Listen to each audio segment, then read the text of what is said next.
Hello guys! Ngayon, gagawa tayo guys ng kalabasa fishball. Ayan, nakikita nyo yan guys. Meron na tayong flour and yan, nilagang kalabasa guys. Tapos, meron na tayo dito na-prepare na fish. Yan, nahimay na yan guys.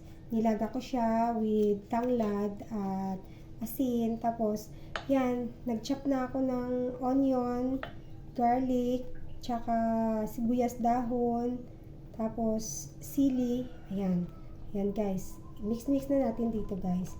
Okay, mix-mix natin. Gawa tayo ng fishball. Yan, kalabasa fishball guys. Para ito na naman mamaya ang ating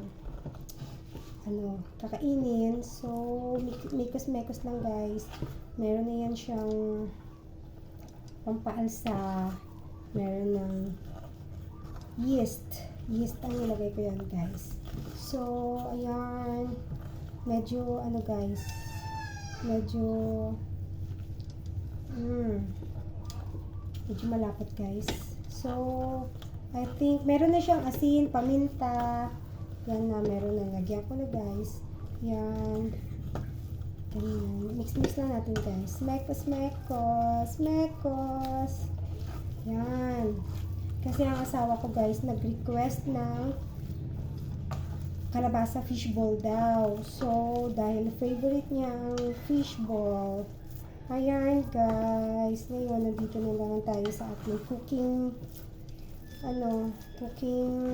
vlog. Ayan, mix-mix lang natin yan guys hanggang makuha natin yung tamang consistency.